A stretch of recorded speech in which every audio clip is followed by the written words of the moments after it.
Alright, so. What? Oswin Oswald cosplay? I don't know what. This is my Terrence shirt. Um, I don't know what you're talking about. I don't know who that is. Um, anyway, Quoth is starting to get a little frustrated with the university, with his experience there. I got really distracted by my cats just now. Here he comes. Okay, because she wore red once or something. That's a reach. Um. Anyway, someone's trying to kill Quoth, and he doesn't know who it is. So that'll be interesting. Okay, starting with chapter 26, Trust. Again, like clockwork. Bagheera is nearby too. I was hoping he would make an appearance too, because he was all over me a little bit earlier while I was doing like playing Animal Crossing and stuff. He was just like on me, all over me. But now he's over there, so he might just stay there. Okay. While I was fairly sure Devi wasn't behind the malfeasance, I'd have to be a fool to ignore the fact that she had my blood. So when it became clear that making a gram was going to require a great deal of time and energy, I realized the time had come to pay her a visit and make sure she wasn't responsible. It was a miserable day. What are you... Now he's attacking the drawstring of my sweatpants. That's why the phone is shaking. It's just shaking everything. You need to calm down. He's also purring really loudly. It was a miserable day, chill with a clammy wind that cut through my clothes. I didn't own gloves or a hat and had to settle for putting up my hood and wrapping my hands in the fabric of my cloak as I pulled it more tightly around my shoulders.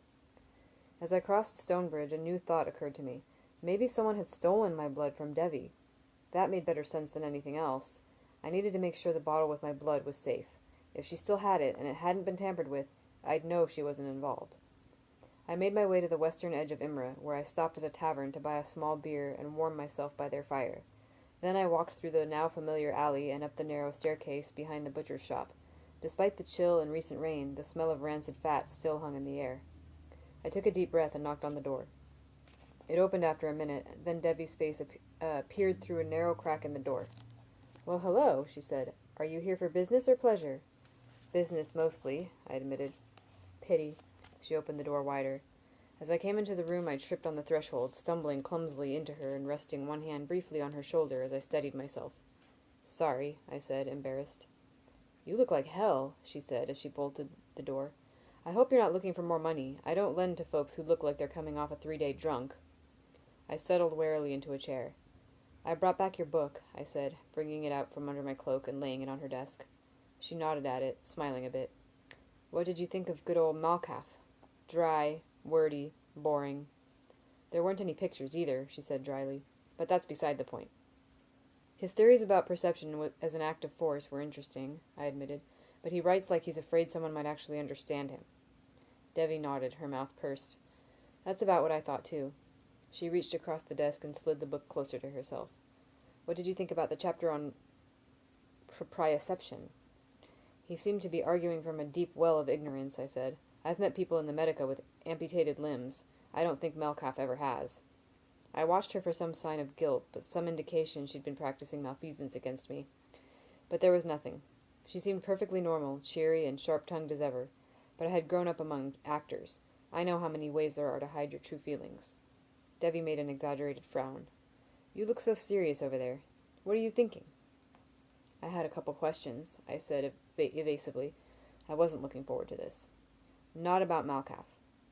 "I'm so tired of being appreciated for my intellect." She leaned back and stretched her arms over her head. "When will I be able to find a nice boy who just wants me for my body?" She gave a luxurious stretch, but stopped halfway through, giving me a puzzled look. "I'm waiting for a quip here. You're usually quicker than this." I gave her a weak smile. "I've got a lot on my mind. I don't think I can match wits with you today." "I never suspected you could match wits with me," she said.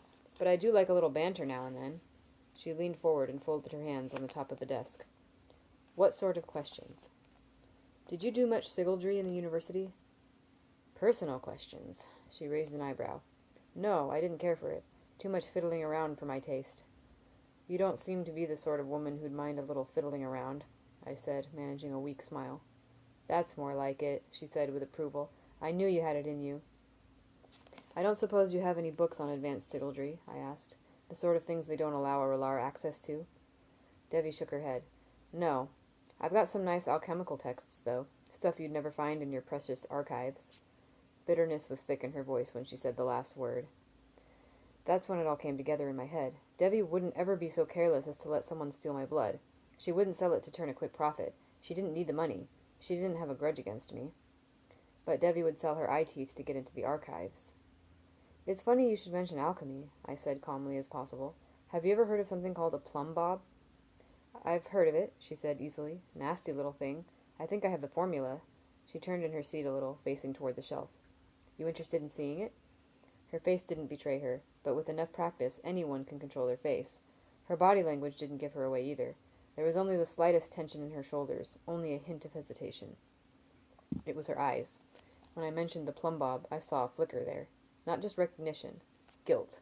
Of course. She'd sold the formula to Ambrose. Hey, I'm going to push you away if you keep doing that. Stop.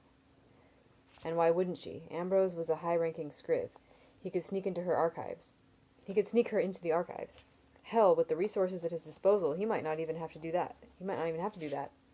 Everyone knew Lauren occasionally granted non-Arcanum scholars access to the archives, especially if their patrons were willing to pave the way with a generous donation. Ambrose had once bought an entire inn just to spite me. How much more would he be willing to pay to get a hold of my blood? No, Will and Sim had been right about that. Ambrose wasn't the sort to get his hands dirty if he could avoid it. Much simpler for him to hire Devi to do his dirty work for him. She'd already been expelled. She had nothing to lose and all the secrets of the archives to gain. No thanks, I said. I don't do much alchemy. I took a deep breath and decided to jump right to the point. But I do need to see my blood. Devi's cheery expression froze on her face. Her mouth still smiled, but her eyes were cold. I beg your pardon? It wasn't really a question. I need to see the blood I left here with you, I said. I need to know it's safe. I'm afraid that's not possible. Her smile fell completely away, and her mouth made a thin, flat line. That's not how I do business. Besides, do you think I'd be stupid enough to keep that sort of thing here? I felt a sinking sensation in my gut, still not wanting to believe it. We can go to wherever you keep it, I said calmly. Someone has been conducting malfeasance against me. I need to make sure it hasn't been tampered with, that's all. As if I would just show you where I keep that sort of thing, Devi said with scathing sarcasm. Have you been struck in the head or something? I'm afraid I must insist. Go ahead and be afraid, Devi said with a glare. Go ahead and insist. It won't make any difference. It was her. There was no other reason for her to keep it from me. If you refuse to show me, I continued, trying to keep my voice level and calm, I must assume you've sold my blood or made your own mommet of me for some reason. Devi leaned back in her chair and crossed her arms with deliberate nonchalance. You can assume whatever stupid thing pleases you. You'll see your blood when you settle your debt with me, and not one moment sooner. I brought out a wax doll from underneath my cloak and rested my hand on the desk so she could see it. Is that supposed to be me? She said. With hips like that? But the words were just the shell of a joke, a reflex action. Her tone was flat and angry. Her eyes were hard. With my other hand, I brought out a short strawberry blonde hair and fixed it to the doll's head. Debbie's hand went unconsciously to her own hair, her expression shocked. Someone has been attacking me, I said. I need to make sure my blood is... This time, when I mentioned my blood, I saw her eyes flicker to one of her desk drawers. Her fingers twitched slightly. I met her eye. Don't, I said grimly. Debbie's hand darted to the drawer, yanking it open. I didn't doubt for a second that the drawer held the mommet she'd made of me. I couldn't let her get a hold of it. I concentrated and murmured a binding. Debbie's hand came to a jarring halt halfway to the open drawer. I hadn't done anything to hurt her. No fire, no pain, nothing like what she'd done to me over the last several days. It was just a binding to keep her motionless. When I'd stopped at the tavern to warm myself, I'd taken a pinch of ash from their fireplace. It wasn't a great source, and it was farther away than I'd like, but it was better than nothing. Still, I could probably only hold her like this for a few minutes before I drew so much heat from the fire that I extinguished it. But that should be enough time for me to get the truth out of her and reclaim the mommet she'd made. Debbie's eyes grew wild as she struggled to move. "How dare you!" she shouted. "How dare you!" "How dare you?" I spat back angrily. "I can't believe I trusted you. I defended you to my friends." I trailed off as the unthinkable happened. Despite my binding, Devi started to move, her hand inching its way into the open drawer. I concentrated harder, and Devi's hand came to a halt. Then, slowly, it began to creep forward again, disappearing into the drawer. I couldn't believe it. "You think you can come in here and threaten me?" Devi hissed, her face a mask of rage. "You think I can't take care of myself? I made Relar before they threw me out, you little slipstick. I earned it. My Alar is like the ocean in a storm." Her hand was almost completely inside the drawer now. I felt a clammy sweat break out across my forehead and broke my mind 3 more times. I murmured again, and each piece of my mind made of separate binding, focusing on keeping her still. I drew heat from my body, feeling the cold crawl up my arms as I bore down on her. That was 5 bindings in all, my outside limit. Devi went motionless as stone, and she chuckled deep in her throat, grinning. "Oh, you're very good. I almost believe the stories about you now. But what makes you think you can do what even Elxadal couldn't? Why do you think they expelled me? They feared a woman who could match a master by her 2nd year." Sweat made her pale hair cling to her forehead. She clenched her teeth, her pixie face savage with determination. Her hand began to move again. Then, with a sudden burst of motion, she yanked her hand out of the drawer as if pulling it free from thick mud. She slammed something round and metallic down on top of the desk, making the lamp's flame leap and stutter. It wasn't a Mamet. It wasn't a bottle of my blood. "You bastard," she said, almost chanting the words. "You think I'm not ready for this sort of thing? You think you're the first to try and take advantage of me?" She twisted the top of the gray metal sphere. It gave a distinct click, and she drew her hand slowly away. Despite my best efforts, I couldn't keep her still. That's when I recognized the device she'd brought out of the drawer. I'd studied them with Manet last term. Kilvin referred to them as self-contained exothermic accelerators. But everyone else called them pocket warmers or poor boys. They held kerosene, or naphtha, or sugar. Once activated, a poor boy burned the fuel inside, pouring out as much heat as a forge fire for about 5 minutes. Then it needed to be dismantled, cleaned, and refilled. They were messy and dangerous, and tended to break easily because of the rapid heating and cooling, but for a short time they gave a sympathist a bonfire's worth of energy. I lowered myself into the heart of stone and splintered off another piece of my mind, murmuring the binding. Then I tried for a 7th, and failed. I was tired, and I hurt. The cold was The cold was leeching up my arms, and I had been through so much in the last few days. But I clenched my teeth and forced myself to murmur the words under my breath. Devi didn't even seem to notice the 6th binding. Moving as slowly as the hand of a clock, she pulled a loose thread free from her sleeve. The poor boy made a groaning metallic creak, and the heat began to roll off it in shimmering waves. "I don't have a decent link to you right now," Devi said as the hand holding the thread moved slowly back toward the poor boy. "But if you don't loose your binding, I'll use this to burn every scrap of clothing off your body and smile when you scream." It's strange what thoughts flash into your head in these situations. The first thing I thought of wasn't being horribly burned. It was that the cloak Fela had given me would be ruined, and I'd be left with only 2 shirts. My eyes darted to the top of Devi's desk, where the varnish was already starting to blister in a ring around the poor boy. I could feel the heat radiating against my face. I know when I'm beaten. I broke the bindings, my mind reeling as the pieces slid back together. Devi rolled her shoulders. "Let go of it," she said. I opened my hand, and the wax doll toppled drunkenly onto the desk. I sat with my hands in my lap and remained very still, not wanting to startle or threaten her in any way. Devi stood up and leaned across the desk. She reached out and ran a hand through my hair, then made a fist, tearing some away. I yelped despite myself. Sitting back down, Devi picked up the doll and replaced her hair with several of my own. She muttered a binding. "Devi, you don't understand," I said. "I just needed to—" When I had bound Devi, I had focused on her arms and legs. It's the most efficient way to restrain someone. I'd had limited heat to work with and couldn't waste energy on anything else.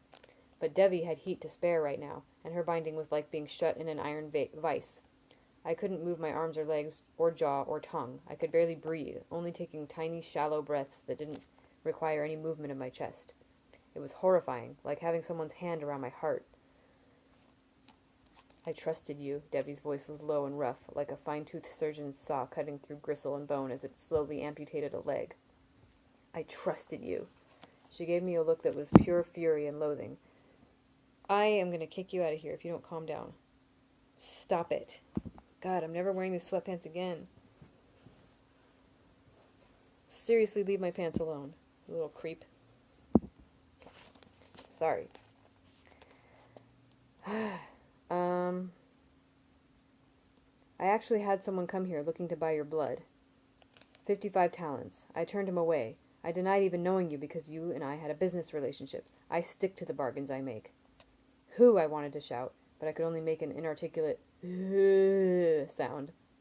Devi looked at the wax doll she'd held, then at the poor boy charring a dark ring into the top of her desk. Our business relationship is now over, she said tightly. I am calling your debt due. You have until the end of the term to get me my money. 9 talents. If you are one half-breath late, I will sell your blood to recover my investment and wash my hands of you. She eyed me coldly. This is better than you deserve. I still have your blood. If you go to the masters at the university, or the constable in Imra, it will end badly for you. Smoke was curling up from the desk now, and Devi moved her hand to hold the moment over the creaking metal of the poor boy. The Mamet, sorry. She murmured, and I felt a prickle of heat wash over my whole body. It felt exactly like the sudden fevers that had been plaguing me for days. When I release this binding, you will say, I understand, Devi. Then you will leave. At the end of the term, you will send someone with the money you owe. You will not come yourself. I do not ever want to see you again. Oh my God! Louis, stop! He's being such a brat right now. Okay, She lifted the wax Mamet over her head, then brought it down sharply on the desk with her hand flat on top of it. If I'd been able to flinch or cry out in panic, I would have. The Mamet shattered, arms and legs breaking away, the head skittering off to roll across the desk and onto the floor. I felt a sudden jarring impact as if I'd fallen several feet and landed flat on a stone floor. It was startling, but nowhere near as bad as it could have been. Through the terror, some small part of me marveled at her precision and control. The binding that held me fell away, and I drew a deep breath. I understand, Devi, I said. But get out! She shouted. I got out. I would like to say it was a dignified exit, but that would not be the truth. Well, damn. Okay.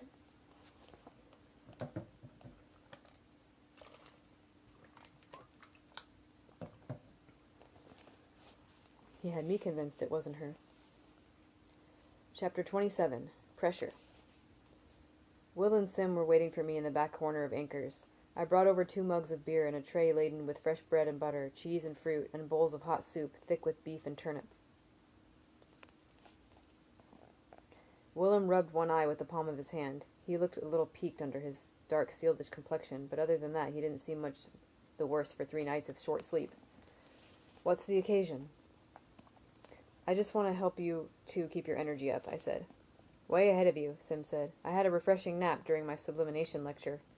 His eyes were a little dark around the edges, but he didn't seem much worse for wear either. Willem began to load up his plate. You mentioned you had news. What sort of news? It's mixed, I said. Which do you want first, good or bad? Bad news first, Simon said. Kilvin won't give me the plans I need to make my own gram. It's the sigildry involved. Runes for blood and bone and such. He feels they're too dangerous to be taught to Rilar. Simon looked curious. Did he say why? He didn't, I admitted, but I can guess. I could use them to make all manner of unpleasant things, like a little metal disc with a hole in it. Then if you put a drop of someone's blood in it, you could use it to burn them alive. God, that's awful, Sim said, setting down his spoon. Do you ever have any nice thoughts? Anyone in the Arcanum could do the same thing with basic sympathy, Willem pointed out. There's a big difference, I said. Once I made that device, anyone could use it, again and again. That's insane, Simon said. Why would anyone make anything like that? Money, Willem said grimly. People do stupid things for money all the time. He gave me a significant look. Such as borrowing from bloodthirsty Gaetisers. Which brings me to my second piece of news, I said uncomfortably. I confronted Devi. Alone? Simon said. Are you stupid? Yes, I said, but not for the reasons you think. Things got unpleasant, but now I know she wasn't responsible for the attacks. Willem frowned. If not her, then who? There's only one thing that makes sense, I said. It's Ambrose. Will shook his head. We've already gone through this. Ambrose would never risk it. I held up a hand to stop him. He'd never risk malfeasance against me, I agreed, but I don't think he knows who he's attacking. Willem closed his mouth and looked thoughtful. I continued. Think about it. If Ambrose suspected it was me, he'd bring me up on charges in front of the masters. He's done it before. I rubbed my wounded arm. They'd discover my injuries and I'd be caught. Will looked down at the tabletop. Cram, he said. It makes sense. He might suspect you of hiring a thief, but not that you'd break in yourself. He'd never do something like that. I nodded. He's probably trying to find the person who broke into his rooms, or just get a little easy revenge. That explains why the attacks have been getting stronger. He probably thinks the thief ran off to Imra or Tarbean. We've got to go to the masters with this, Simmons said. They can search his rooms tonight. He'll be expelled for this and whipped. A wide, vicious grin spread over his face. God, I'd pay 10 talents if I got to hold the lash. I chuckled at his bloodthirsty tone. It took a lot to get on Sim's bad side, but once you made it, there was no going back.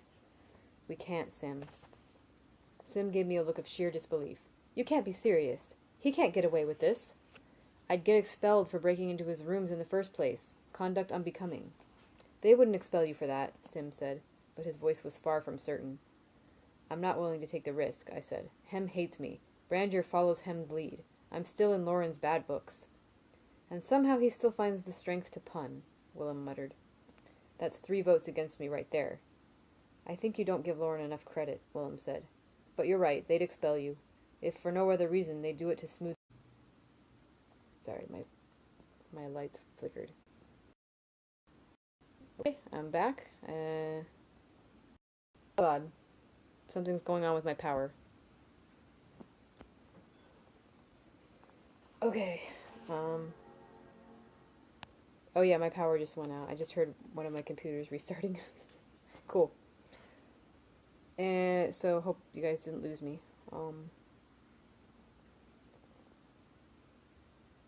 Where was I? Okay. I think you don't give Lauren enough credit, Willem said. But you're right, they'd expel you. Yeah, I think that's a coincidence because my power just went out, which means my router... Yeah, my power went out, so therefore my internet went out. But hopefully it'll get back to normal. Okay. I don't know what an APC is. I'm just going to continue. Hopefully you guys didn't miss anything. I think you don't give Lauren enough credit, Willem said, but you're right, they'd expel you. If for no other reason, they'd do it to smooth things over with Baron Jackus. Sim looked at Willem. You really think so? Will nodded. It's possible they wouldn't even expel Ambrose, he said grimly.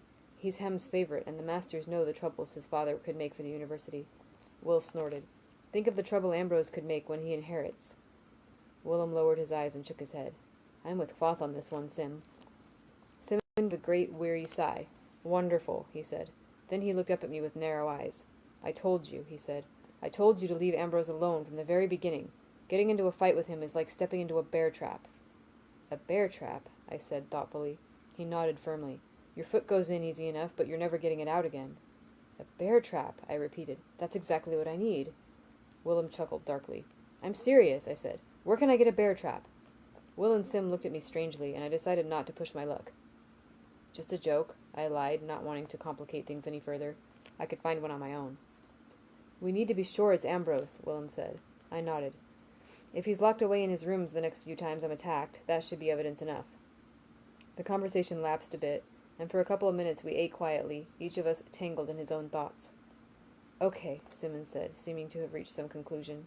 Nothing's really changed. You still need a gram, right?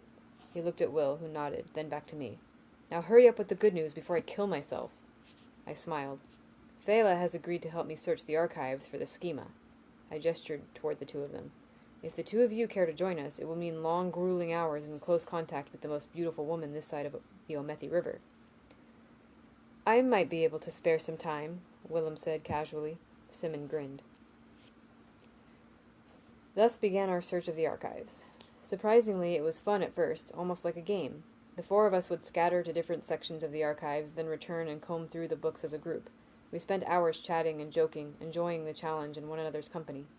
But as hours turned into days of fruitless searching, the excitement burned away, leaving only a grim determination. Will and Sim continued to watch over me at night, protecting me with their alar. Night after night they lost sleep, making them sullen and irritable. I cut my sleep down to 5 hours a night to make things easier for them. Under ordinary circumstances, 5 hours of sleep would be a great plenty for me, but I was still recovering from my injuries. What's more, I needed to constantly maintain the alar that kept me safe. It was mentally exhausting. On the third day of our search, I nodded off while studying my metallurgy. I only dozed for half a minute before my head lulled, startling me awake. But the icy fear followed me for the rest of the day. If Ambrose had attacked at that moment, I could have been killed. So even though I couldn't afford it, I began dipping into my thinning purse to buy coffee. Many of the inns and cafes near the university catered to noble tastes, so it was readily available, but coffee is never cheap. Gnaw root would have been less expensive, but it had harsher side effects that I didn't want to risk. In between bouts of research, we set about confirming my suspicions that Ambrose was responsible for the attacks. In this, if nothing else, we were lucky. Will watched Ambrose return to his room after his rhetoric lecture, and at the same time I was forced to stave off binder's chills. Fela watched him finish a late lunch and return to his rooms, and a quarter-hour later I felt a sweaty prickle of heat along my back and arms. Later that evening I watched him head back to his rooms in the Golden Pony after his shift in the archives. Not long after, I felt the faint pressure in both my shoulders that let me know he was trying to stab me. After the shoulders, there followed several other prods in a more personal area. Will and Sim agreed that it couldn't be a coincidence. It was Ambrose. Best of all, it let us know that whatever Ambrose was using against me, he kept it in his rooms.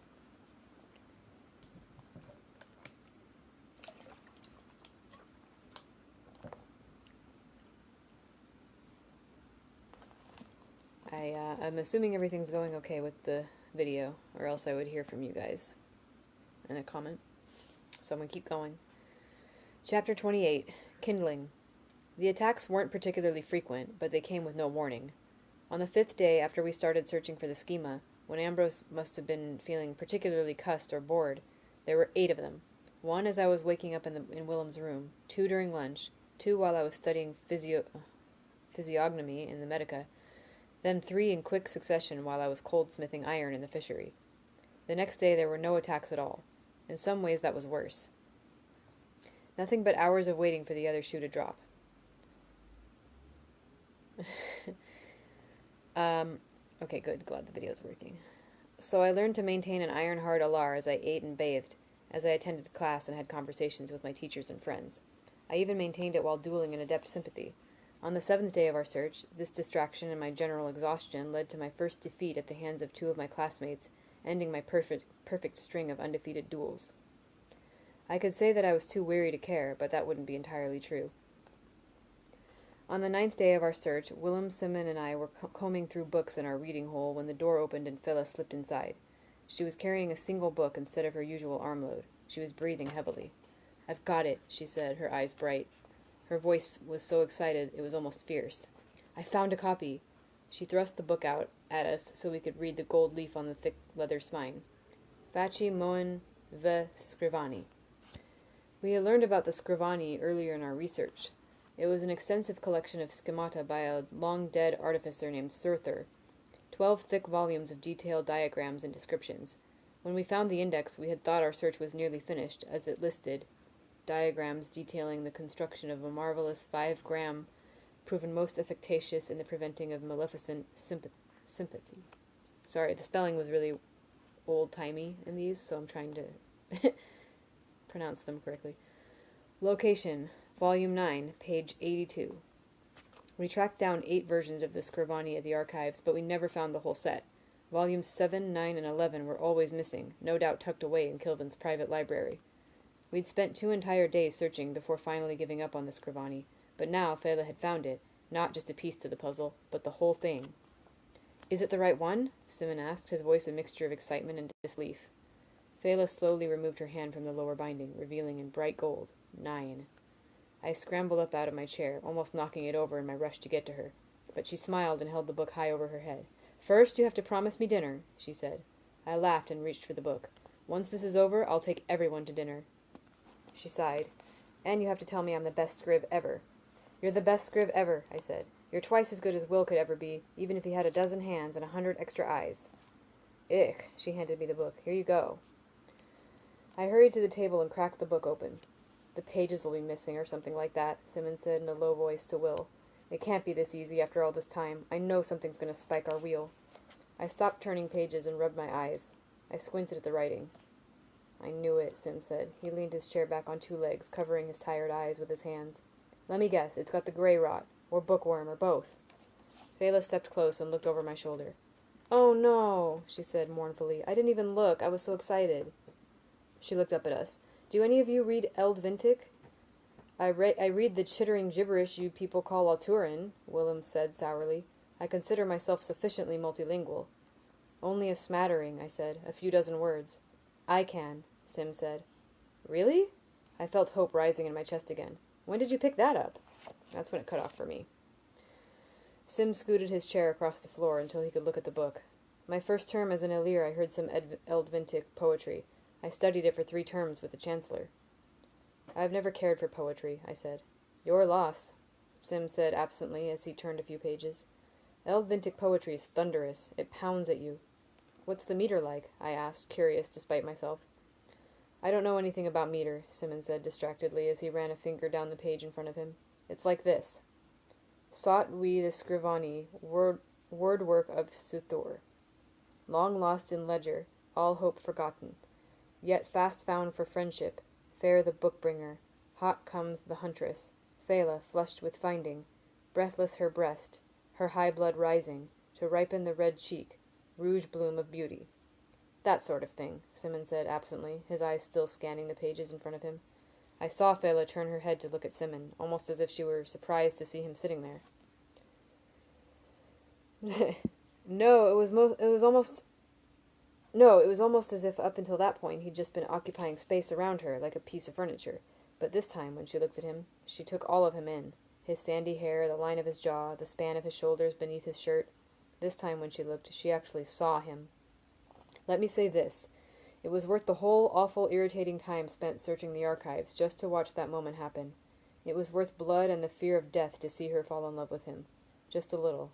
Just the first faint breath of love, so light she probably didn't notice it herself. It wasn't dramatic, like some bolt of lightning with a crack of thunder following. It was more like when flint strikes steel and the spark fades almost too fast for you to see. But still, you know it's there, down where you can't see, kindling. Who read you Eld Vintic poetry? Will asked. Fela blinked and turned back to the book. Puppet, Sim said, the first time I met him. Puppet? Will looked as if he would tear out his own hair. God pound me! Why haven't we gone to him about this? I like that one. God pound me. That sounds dirty.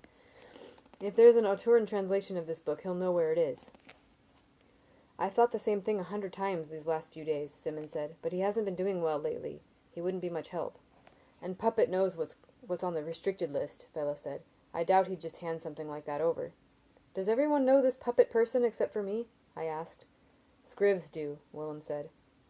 I think I can piece most of this together, Simon said, turning to look in my direction. Does this diagram make any sense to you? It's perfect nonsense to me. Those are the runes, I pointed. Clear as day. And those are metallurgical symbols. I looked closer. The rest, I don't know. Maybe abbreviations? We can probably work them out as we go along. I smiled and turned to Fela. Congratulations, you're still the best scrib ever. With Simon's help, it took me 2 days to decipher the diagrams in the Scrivani. Rather, it took us 1 day to decipher and 1 day to double and triple check our work. Once I knew how to construct my gram, I began to play a strange sort of hide-and-seek with Ambrose. I needed the entirety of my concentration free while I worked on the syllogy for the gram. That meant letting my guard down. So I could only work on the gram when I was certain Ambrose was otherwise occupied. The gram was delicate work, small engraving with no margin for error. And it didn't help that I was forced to steal the time in bits and pieces. Half an hour while Ambrose was drinking coffee with a young woman in a public cafe. 40 minutes when he was attending a symbolic logic lecture. A full hour and a half while he was working at the front desk in the archives. When I couldn't work on my gram, I labored on my pet project. In some ways I was fortunate Kilvin had charged me with making something worthy of a Relar. It gave me the perfect excuse for all the time I spent in the fishery. The rest of the time I spent lounging in the common room of the Golden Pony. I needed to establish myself as a regular customer there. Things would seem less suspicious that way. Okay.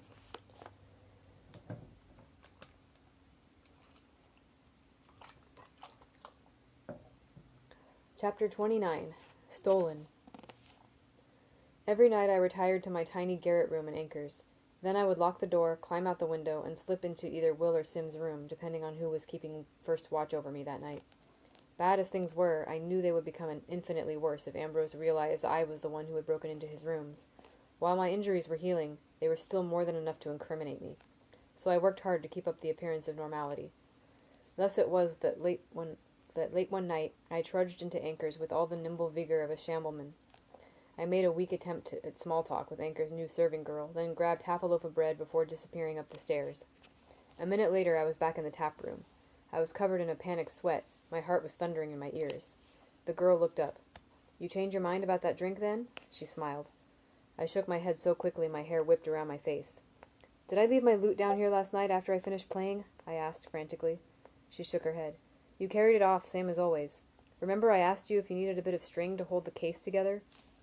I darted back up the steps, quick as a fish, then was back again in less than a minute. "Are you sure?" I asked, breathing hard.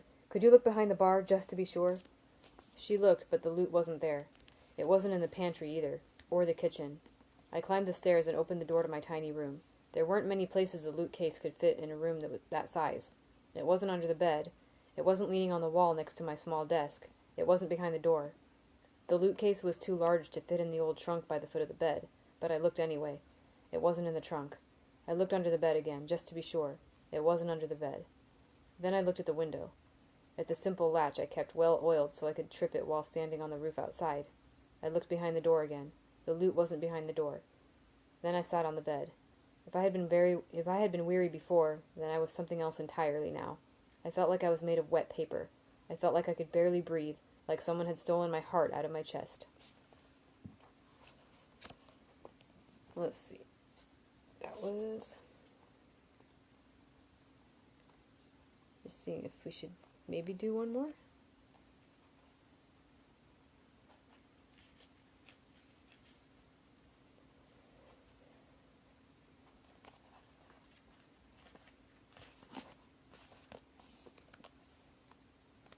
Because the next chapter is... That was another, like, infamously short chapter. It was a page and a... You know what? One page. Because, yeah, it's 2 half pages, basically. Yeah, the text literally takes up one full page. This stops right where this starts. That's funny. But the next, so that was 3 chapters already, I think? Or 4? I don't know. Yeah, next one's kind of a fuller length one. So, it is 11. I know it's late, but if you guys want, that was Louie, I don't know if that was audible. I could do one more if you guys are up for it. If not, I can end it here. So I guess it's one of those things where we're kind of at the hour mark, but there's a little bit of leeway. So I'll let you guys decide.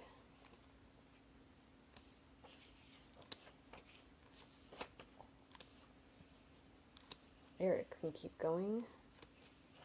I know we had some interruptions which made things take longer than normal. So I think that we're not really taking an unusual amount of time if you factor that in. But I guess I could keep going, and then, like, if Steven needs to bounce, you can always catch the end later. I'm going to have a drink of water in the meantime.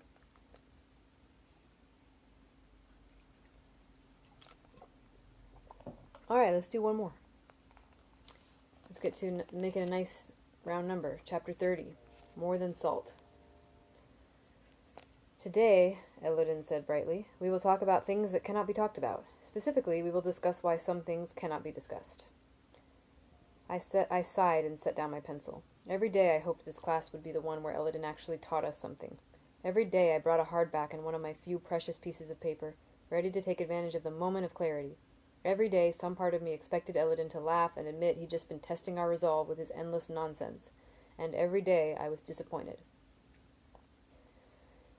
The majority of important things cannot be said outright, Elodin said. They cannot be made explicit. They can only be implied. He looked out at his handful of students in the otherwise empty lecture hall. Name something that cannot be explained. He pointed at Urish. Go. Urish considered for a moment. Humor. If you explain a joke, it isn't a joke.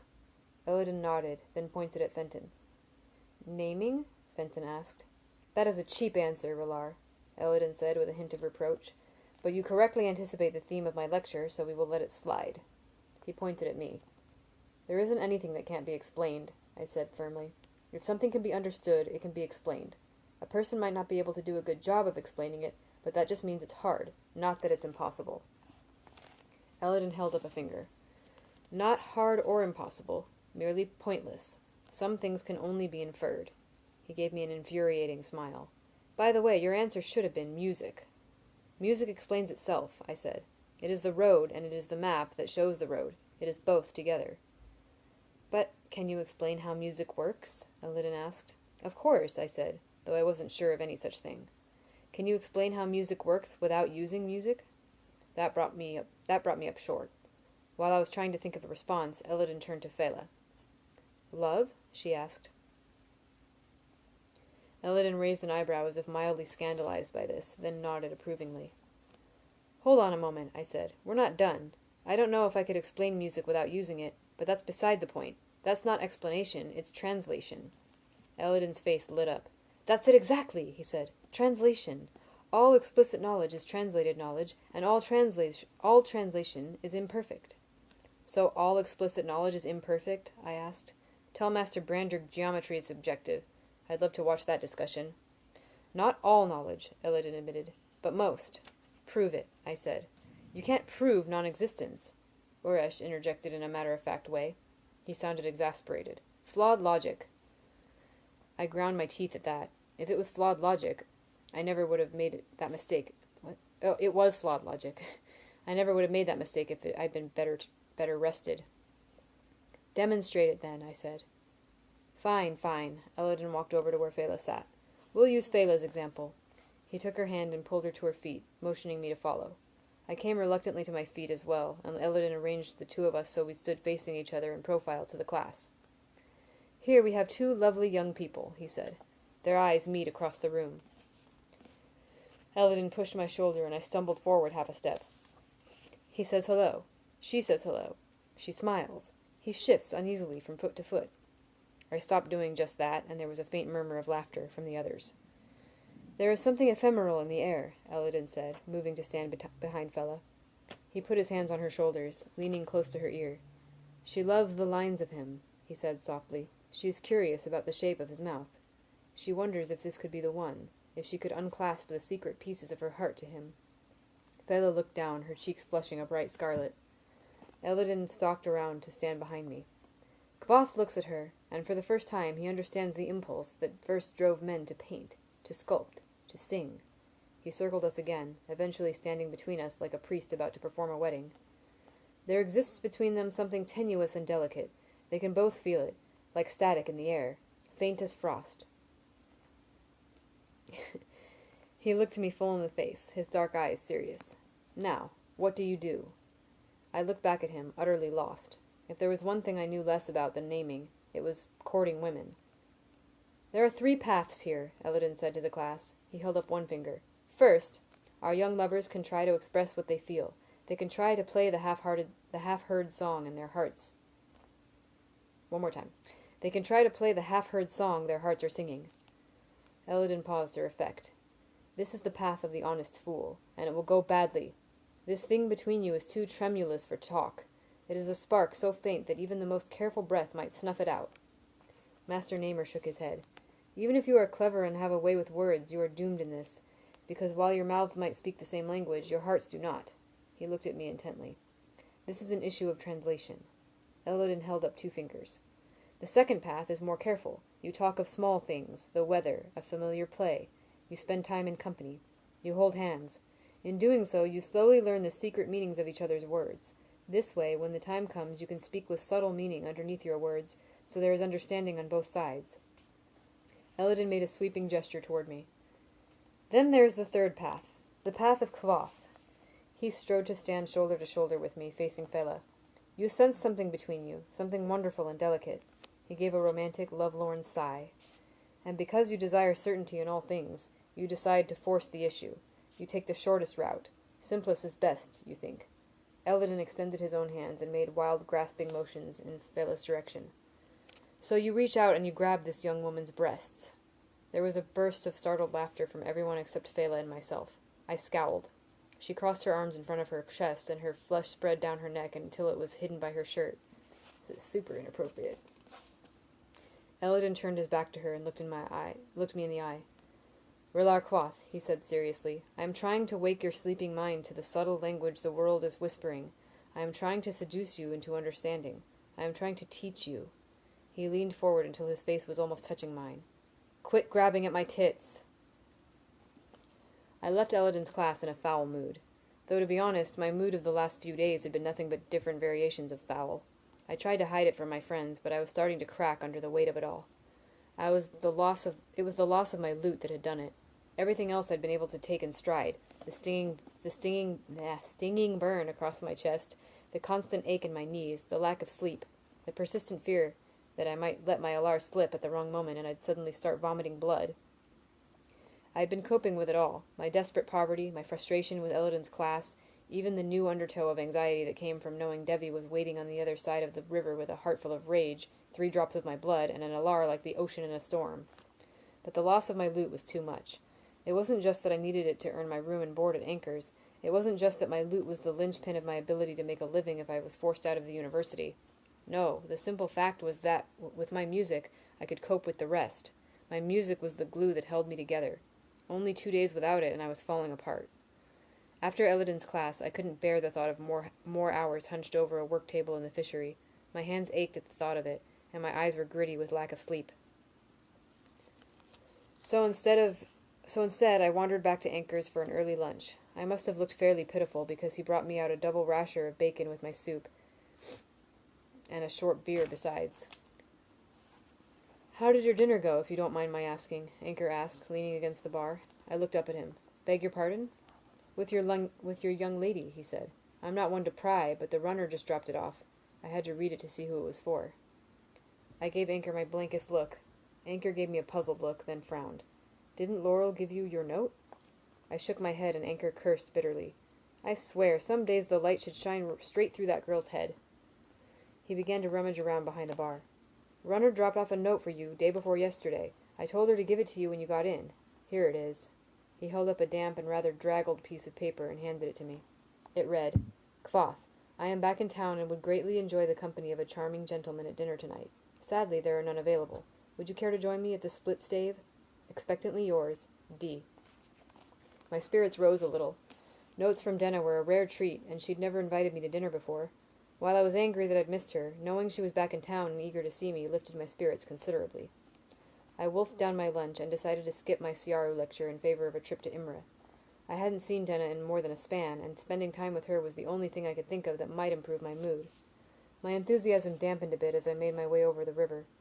It was a long walk, and my knees started to ache even before I'd made it to Stonebridge. The sun was piercingly bright, but not warm enough to fight the chill of the early winter wind. The dust of the road gusted into my eyes and made me choke. Denna wasn't at any of the inns where she occasionally stayed. She wasn't listening to music at the taps or goat in the door. Neither Deoch nor Stanchion had seen her. I worried she might have left town entirely while I was occupied. She could be gone for months. She could be gone forever. Then I turned a corner and saw her sitting in a small public garden under a tree. She had a letter in one hand and a half-eaten pear in the other. Where had she come by a pear so late in the season? I was halfway across the garden before I realized she was crying. I stopped where I stood, at a loss for what to do. I wanted to help, but I didn't want to intrude. Maybe it would be best— "Quoth!" Denna tossed away the remains of the pear, hopped to her feet, and ran across the lawn toward me. She was smiling, but her eyes were rimmed with red. She wiped at her cheeks with one hand. "Are you all right?" I asked. Her eyes welled up with new tears, but before they could fall, she screwed her eyes shut and shook her head sharply. "No," she said, "not entirely." "Can I help?" I asked. Denna blotted her eyes with her shirt sleeve. "You help just by being here." She folded the letter into a small square and forced it into her pocket. Then she smiled again. It wasn't a forced smile, the sort you'd wear like a mask. She smiled a true smile, lovely despite the tears. Then she tilted her head to one side and gave me a closer look, her smile fading into a look of concern. "What about you?" she asked. "You look a little peaked." I gave a weak smile. Mine was forced, and I knew it. I've been having a rough time lately. I hope you don't feel as rough as you look, she said gently. Have you been getting enough sleep? I haven't, I admitted. Denna drew a breath to speak, then paused and bit her lip. Is it anything you'd like to talk about? She asked. I don't know if I could do anything to help, but... She shrugged and shifted her weight slightly from one foot to another. I don't sleep well myself. I know what it's like. Her offer of help caught me unprepared. It made me feel... I cannot say exactly how it made me feel. It doesn't fit easily into words. It wasn't the offer of help itself. My friends had been working tirelessly to help me for days, but Sim's willingness to help was different from this. His help was dependable as bread, but knowing Denna cared, that was like a swallow of warm wine on a winter night. I could feel the sweet heat of it in my chest. I smiled at her, a real smile. The expression felt odd on my face, and I wondered how long I'd been scowling without knowing it. You're helping just by being here, I said honestly. Just seeing you does wonders for my mood. She rolled her eyes. Of course, the sight of my blotchy face is a panacea. Panacea? There we go. These words in this book, man. There isn't much to talk about, I said. My bad luck got tangled up with my bad decisions, and I'm paying for it. Denna gave a chuckle that hovered on the edge of being a sob. I wouldn't know anything about that sort of thing, she said, her lips making a wry twist. It's worse when it's your own stupid fault, isn't it? I felt my mouth curve to mimic hers. It is, I said. Truth be told, I'd prefer a bit of a distraction to a sympathetic ear. That I can provide, she said, taking a hold of my arm. Lord knows you've done the same for me often enough in the past. I fell into step alongside her. Have I?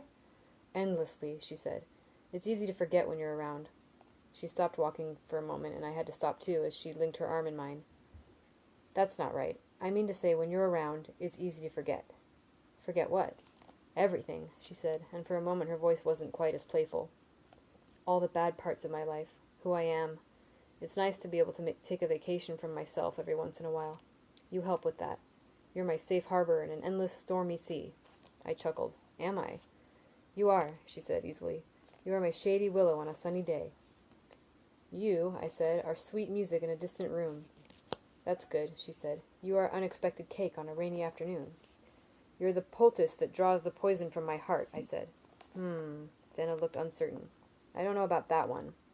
A heart full of poison isn't an appealing thought. Yeah, I admitted. That sounded better before I actually said it. That's what happens when you mix your metaphors, she said. A pause. Did you get my note? I got it today, I said, letting all my regret pour into my voice. Just a couple hours ago. Ah, she said. That's too bad. It was a good dinner. I ate yours, too. I tried to think of something to say, but she simply smiled and shook her head. I'm teasing. The dinner was just an excuse, actually. I have something to show you. You're a hard man to find. I thought I was going to have to wait until tomorrow when you sang at Anchor's. I felt a sharp pang in my chest, so strong even Denna's presence couldn't entirely overwhelm it. It's lucky you caught me today, I said. I'm not sure I'll be playing tomorrow. She cocked her head at me. You always sing on Felling Night. Don't change that. You're hard enough for me to find. You're a fine one to talk, I said. I can never catch you in the same place twice. Oh, yes, I'm sure you're always looking for me, she said dismissively, then broke into an excited grin. But that's beside the point. Come on, I'm sure this will distract you. She began to walk faster, tugging at my arm. Her enthusiasm was infectious, and I found myself smiling as I followed her through the twisting streets of Imre. Eventually, we came to a small storefront. Denna stepped in front of me, almost bouncing with excitement. All signs of her weeping were gone, and her eyes were bright. No.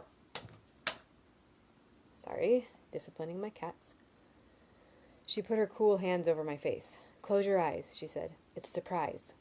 I closed my eyes, and she led me by the hand for a few steps. The inside of the shop was dim and smelled of leather. I heard a man's voice say, Is this him, then? Followed by the hollow sound of things moving around. Are you ready? Denna said into my ear. I could hear the smile in her voice. Her breath tickled the hairs on the back of my neck. I have no idea, I said honestly. I felt the breath of her stifled laugh on my ear. Okay, open them. I opened my eyes and saw a lean older man standing behind a long wooden counter. An empty loot case lay open like a book in front of him. Denna had bought me a present. A case for my loot. A case for my stolen loot. I took a step closer. The empty case was long and slender, covered in smooth black leather. There were no hinges. 7 bright steel clasps circled the edge, so the top lifted off like the lid of a box. Yes, he is always looking for you. The inside was soft. The inside was soft velvet. I reached out to touch it and found the padding soft but resilient, like a sponge. The velvet's nap was nearly half an inch thick and a deep burgundy color. The man behind the counter gave a thin smile. "Your lady has good taste," he said, "and a serious mind about what she desires." He lifted the lid. The leather is oiled and waxed. There's 2 layers with rock maple bows beneath. Sorry. He ran a finger along the bottom half of the case, then pointed at the corresponding groove on the lid. "It fits snugly enough that no air can get in or out, so you need not worry about moving from a warm, wet room into an icy night." He began to snap shut the clasps around the edge of the case. "The lady objected to brass, so these are fine steel, and once they're in place, the lid is held against a gasket. You could submerge it in a river, and the velvet will stay dry inside." He shrugged. "Eventually the water would permeate the leather, of course, but there's only so much one can do." Flipping the case over, he rapped a knuckle hard on the rounded bottom. "I have kept the maple thin, so it's not bulky or heavy, and reinforced it with bands of glance steel." He gestured to where Denna stood, grinning. "The lady wanted Ramsden steel, but I explained that while Ramsden is strong, it's also rather brittle. Glance steel is lighter and retains its shape." He looked me up and down. "If the young master wishes, he could stand on the bowl of the case without crushing it." His mouth pursed slightly, and he looked down at my feet. "Though I would prefer if you did not." He turned the case right side up again. "I have to say, this is perhaps the finest case I have made in 20 years. He slid it across the counter toward me. "I hope you find it to your satisfaction." I was driven speechless. A rarity. I reached out and ran a hand along the leather. It was warm and smooth. I touched the steel ring where the shoulder strap would attach. I looked at Denna, who was practically dancing with delight. Denna stepped forward eagerly. "This is the best part," she said, flipping open the clasps with such familiar ease I could tell she'd done it before. She pulled off the lid and prodded the inside with a finger. "The padding is designed to be moved and reset, so no matter what loot you have in the future, it will still fit. And look!" She pressed the velvet where the neck would rest, twisted her fingers, and a lid popped up, revealing a hidden space underneath. She grinned again. "This was my idea, too. It's like a secret pocket." "God's body, Denna," I said. "This must have cost you a fortune." "Well, you know," she said with an air of affected modesty. "I had a little set aside." I ran my hand along the inside, touching the velvet. "Denna, I'm serious. This case must be worth as much as my loot." I trailed off and my stomach made a nauseating twist. The loot I didn't even have anymore. "If you don't mind me saying so, sir," the man behind the counter said, "unless you have a loot of solid silver, I'm guessing this case is worth a damn sight more than that." I ran my hands over the lid again, feeling increasingly sick to my stomach. I couldn't think of a word to say. How could I tell her someone had stolen my loot after she'd gone through all the work of having this beautiful gift made for me? Denna grinned excitedly. "Let's see how your loot fits." She gestured, and the man behind the counter brought out my loot and set it in the case. It fit snugly as a glove. I began to cry. "God, I'm embarrassed," I said, blowing my nose. Denna touched my arm lightly. "I'm so sorry," she repeated for the 3rd time. The 2 of us sat on the curb outside the small shop. It was bad enough bursting into tears in front of Denna. I wanted to compose myself without the shopkeeper staring at me, too. "I just wanted it to fit properly," Denna said, her expression stricken. "I left a note. You were supposed to come to dinner so I could surprise you. You weren't even supposed to know it was gone." "It's okay," I said. "It's obviously not," Denna said, her eyes starting to brim with tears. "When you didn't show up, I didn't know what to do. I looked for you everywhere last night. I knocked on your door, but you didn't answer." She looked down at her feet. "I can never find you when I go looking." "Denna," I said, "everything's fine." She shook her head vigorously, refusing to look at me as tears started to spill down her cheeks. "It's not fine. I should have known. You hold it like it's your baby. If anyone in my life had ever looked at me the way you look at that loot, I'd—" Denna's voice broke, and she swallowed hard before words started pouring out of her again. "I knew it was the most important thing in your life. That's why I wanted to get you somewhere safe to keep it. I just didn't think it would be so—" She swallowed again, clenching her hands into fists. Her body was so tense she was almost trembling. "God, I'm so stupid. I never think. I always do this. I ruin everything." Denna's hair had fallen around her face so I couldn't see her expression. "What's wrong with me?" she said, her voice low and angry. "Why am I such an idiot? Why can't I just do one thing right in my whole life?" "Denna," I had to interrupt her as she was barely pausing to breathe. I laid my hand on her arm and she grew stiff and still. "Denna, there's no way you could have known," I interrupted. "You've been playing for how long? A month? Have you ever even owned an instrument? She shook her head, her face still hidden by her hair.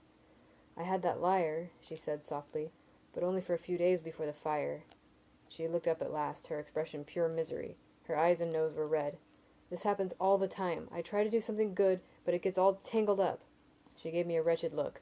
You don't know what it's like. I laughed. It felt amazingly good to laugh again.